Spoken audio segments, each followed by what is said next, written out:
It's very sad that a lot of them don't read what was. And what I mean by that is that they don't know where this country came from. You see, for him, Zambia wasn't just a country they just happened to come and start running. They created it, him and his friends. Because he was the president's son, people expected him to behave in such a manner that you should not do this, you should not go there, you should not be seen with these people or those people because your father is the president. And my brother didn't want to do that. So he just wanted to be like his friends. It has put us in the spotlight even when we don't want to. Very hard to plot a path to go where you're going if you don't know where you're coming from. Because once you lose your good name, it's very hard to get it back. So we've been brought up that way. Welcome to Underrated Individuals Podcast, the podcast where we amplify the voices of those often overlooked, but whose stories resonate with incredible strength. I'm your host, Jerome Arab, and today we have a very special Zambian Independence Day episode for you.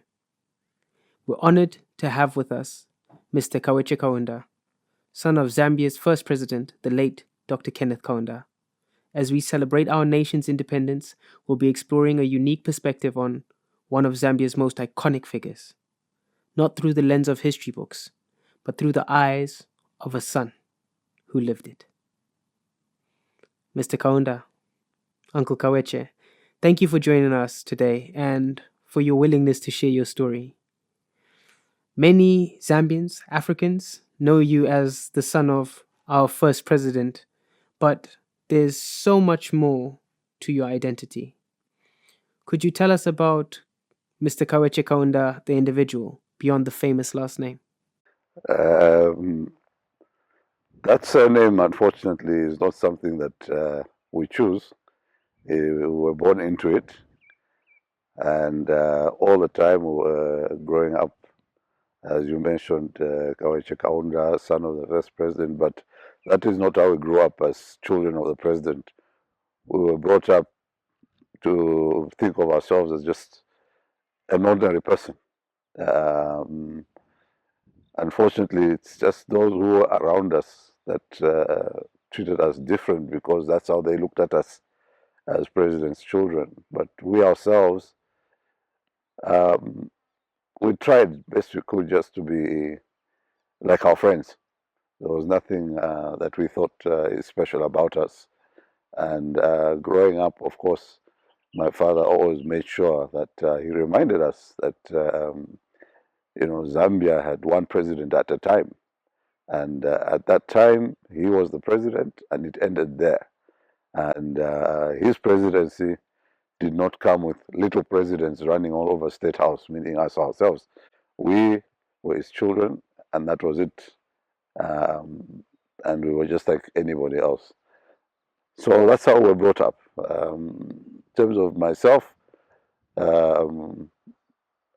we tried to do things with our friends, which, of course, does not bring the name into disrepute. That is what our father said, that he has left us a name. And it's up to us to make sure that whatever we do, we keep that clean name going. Because once you lose your good name, it's very hard to get it back. So we've been brought up that way. Growing up as the son of Zambia's first president must have been a unique experience. How has this shaped your perspective on Zambia's journey as a nation? Growing up, let me say, in State House, I'll give an example of my immediate older brother, late Masuzio. Now, Masuzio would always be with his friends and, playing in the bands, and he loved his Mosi, and he'd be hanging around in all these, places where your peers would hang out. But he got the tag of saying he's mischievous because he used to leave State House to go and play. And the rest of us, we never bothered to do all those things. But because he was the president's son, people expected him to behave in such a manner that you should not do this, you should not go there, you should not be seen with these people or those people because your father is the president. And my brother didn't want to do that. So he just wanted to be like his friends. And he got the tag of saying, Mbemba, they say, Masuzio Tomfwa. But it wasn't that. It's just that he just wanted to be like all his friends. Like I said, those who brought us up wanted us to stay within the confines of State House. And because we did, it was a picture that was created that that's how president's children are supposed to behave. But there is no handbook for how to be a president's son. There isn't one. If I wish there was, but there isn't one. We often hear about the public figure of Dr. Kenneth Kaunda, but rarely the father. Can you share a memory that shows us a side of KK that the public might not have seen? The things that he did, he actually truly believed in them. What I'm saying here is, for example, if we're watching football and two nations are playing against each other and the national anthem plays, we would stand. And doesn't matter which country it is. If it's the national anthem playing, we would stand for that national anthem. And he took those things seriously. So it was not for sure that he put importance on the aspect of the national anthem. He seriously believed that, and the issue of tribalism also he believed that. It's not that he was doing it for sure when he talked about different tribes in Zambia coming together. He truly believed and worked to make sure that that was the way it was. So it was not for sure. The struggle for independence was a pivotal time in our nation's history. From your unique vantage point, can you share lesser known incident or incidents or stories from that time that shed light on the human aspect of the struggle? Okay, the struggle for me, I was very small when my father became president, but people that were with him did narrate to us incidents which we, of course, now can narrate to other people as well. One incident that I have in mind is when they created the United National Independence Party, UNIP, with his friends. They were having a very difficult time penetrating what was then the ANC stronghold in Southern Province. So on one incident, and this was narrated to me by one of his colleagues who was with him at the time, they were driving at night and they found a lion going in the direction that they were going. They passed the lion, but further up they found a man on a bicycle going in the opposite direction. And from what narration, what we were told is that my father insisted that they should stop and help this man drive him past the lion because he was going towards the lion and the lion was coming towards him. So they stopped and they put the man in the vehicle, put his bicycle on the roof, and they drove him back to pass the lion. So on the way, they started asking him questions, simple questions like, how's UNIP doing in Southern Province? And the man was saying, oh, no. He was one of the key people in the ANC setup. And he told them, UNIP, forget about them. They can never set foot here. So what's up there? Forget about UNIP. So then one of the people in the car says, what about this fellow Kaunda?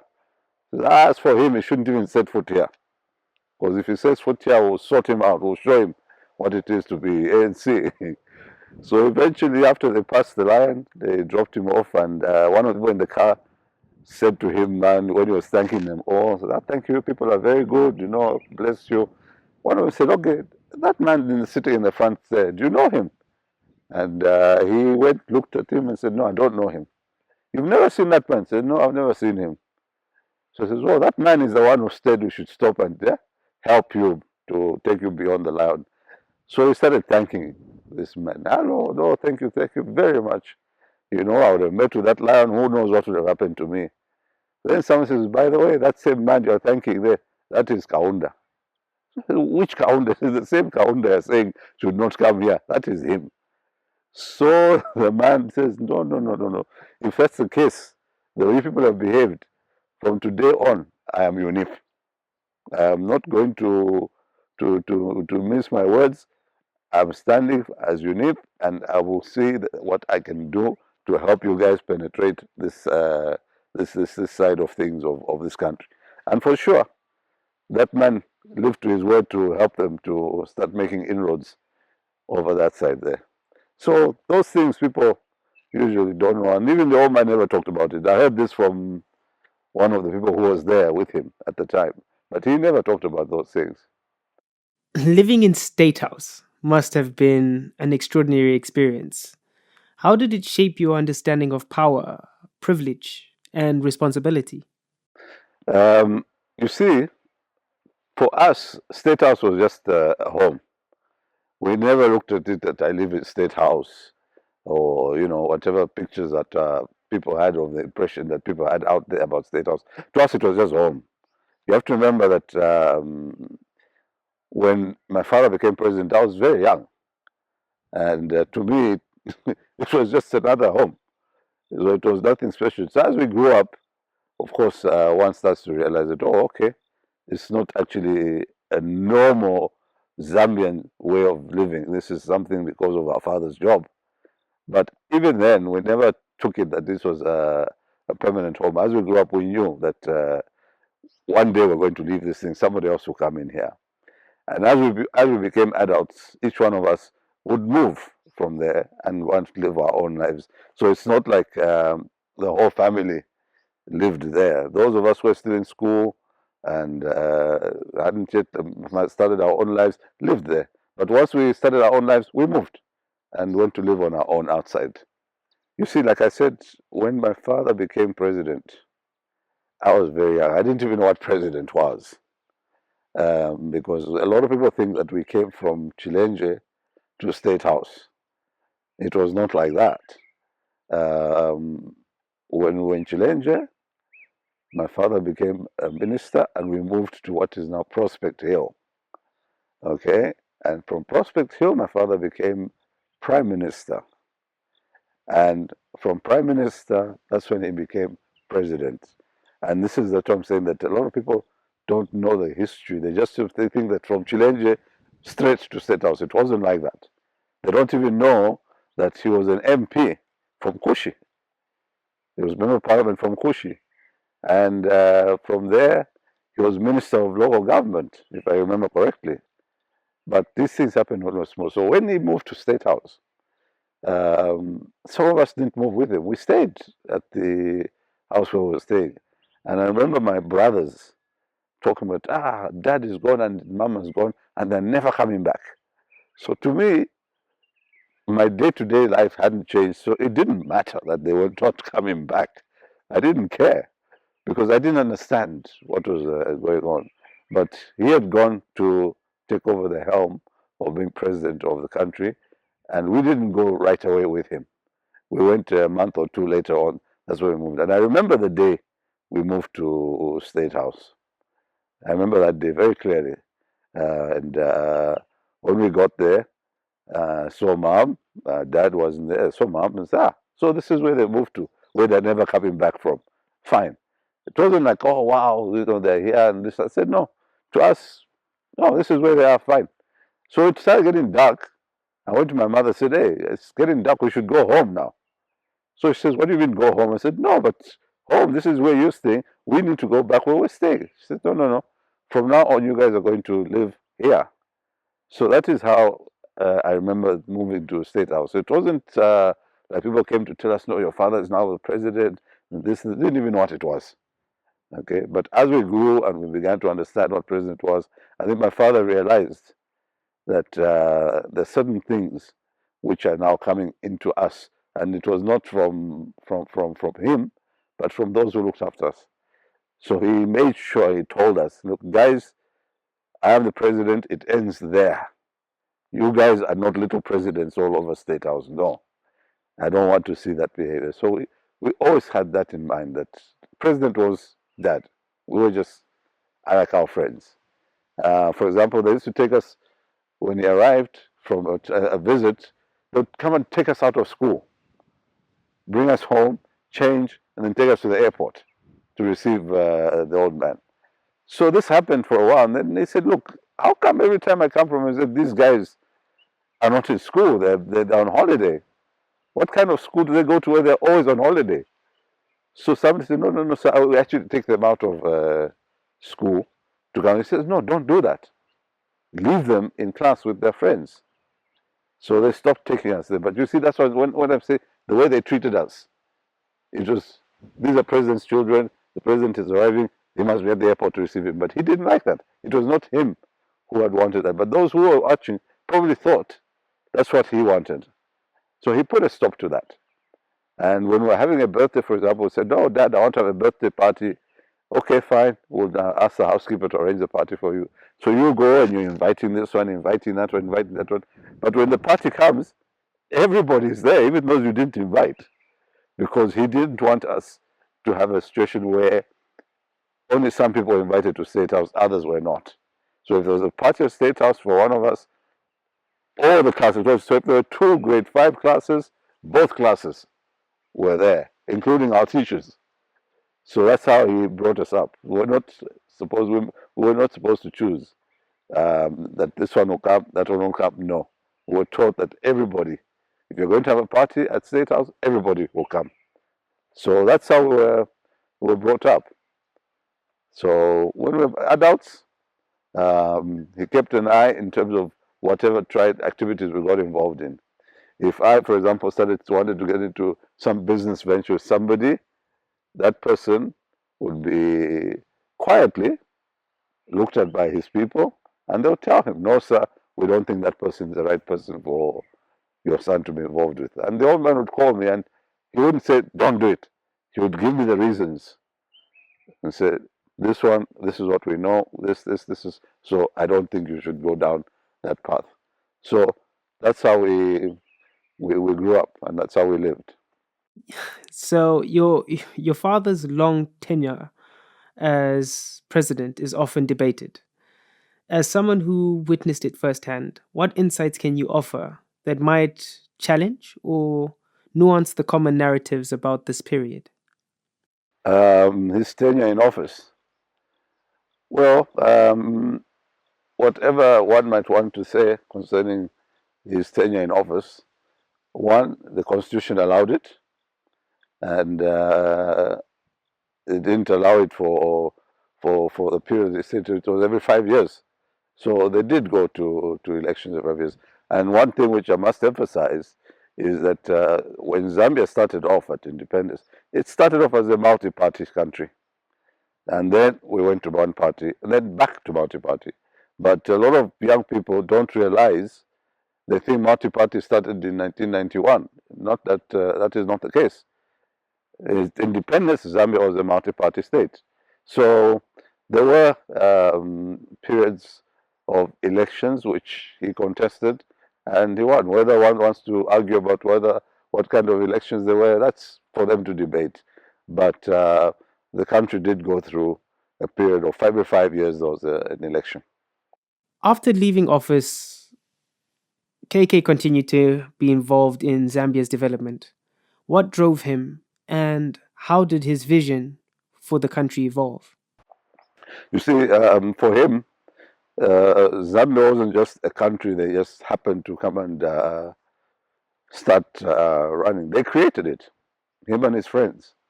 They created Zambia. So for him to just say, okay, I've done my part now, to leave it and go about doing other things, I don't think it was when him and his colleagues would have done that, because they created it. It was their baby.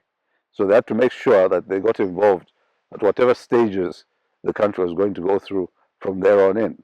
So yes, he might not have been at the helm anymore, but whatever he could do, he was available to do just that.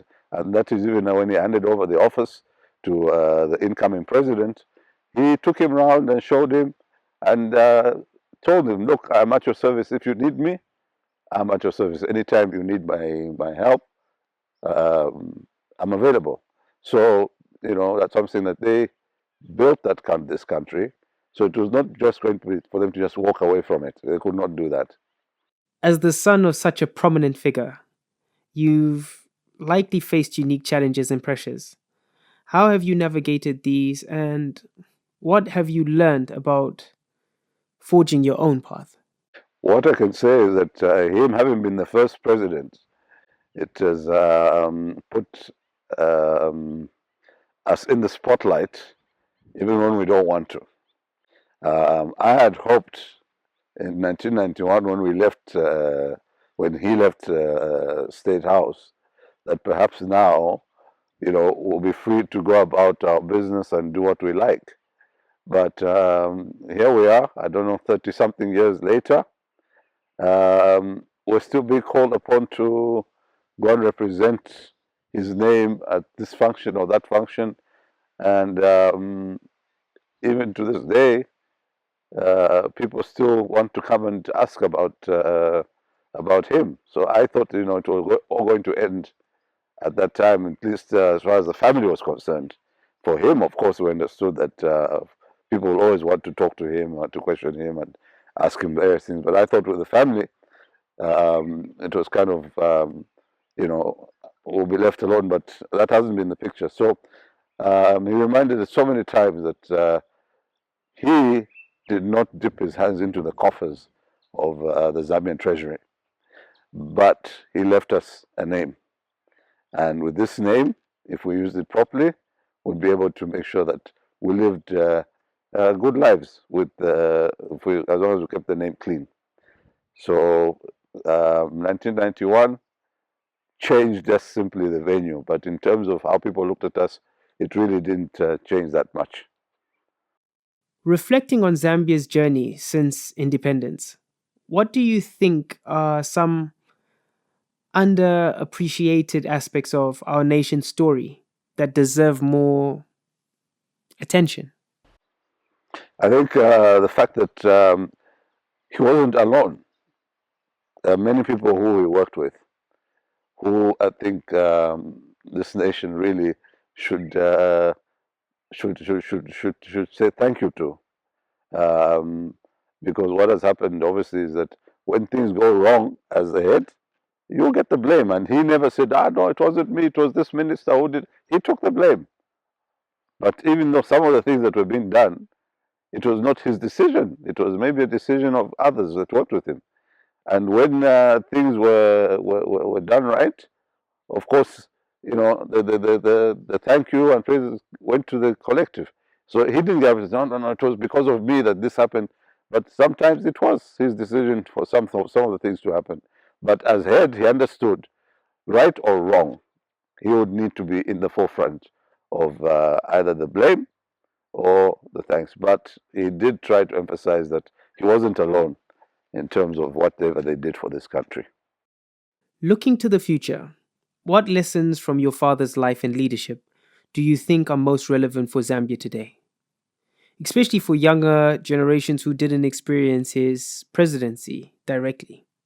I think for the younger generations, it's very sad that a lot of them don't read what was. And what I mean by that is that they don't know where this country came from.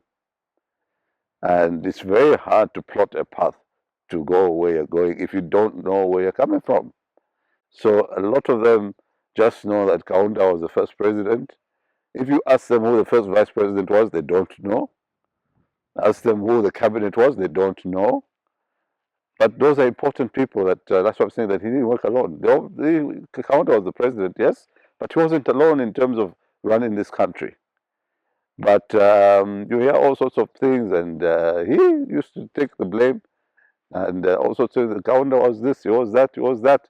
But some of the things were not even his decision, but he took it. And this is what the history should do to our young people. Should know the history.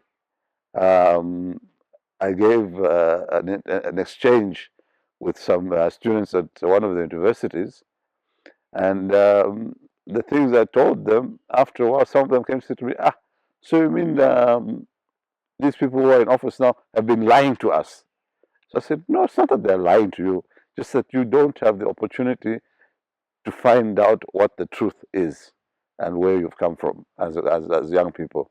And I think we need to make an emphasis, especially for our educators, that our young people must know more about their country and where it's coming from. Uncle Kaweche, thank you for sharing these personal insights with us today. Your perspective adds a valuable dimension to our understanding of Zambia's history and the human stories behind it. To our listeners, thank you for joining us for this special Independence Day episode of Underrated Individuals podcast. We hope this conversation has challenged some assumptions, deepened your understanding, and perhaps inspired you to seek out more diverse voices and stories in your own lives. Remember, every individual has a unique story that contributes to the rich tapestry of our global world. Until next time, I'm Jerome Arab, reminding you that in amplifying underrated voices, we enrich our collective narrative. Subscribe and stay connected. One love.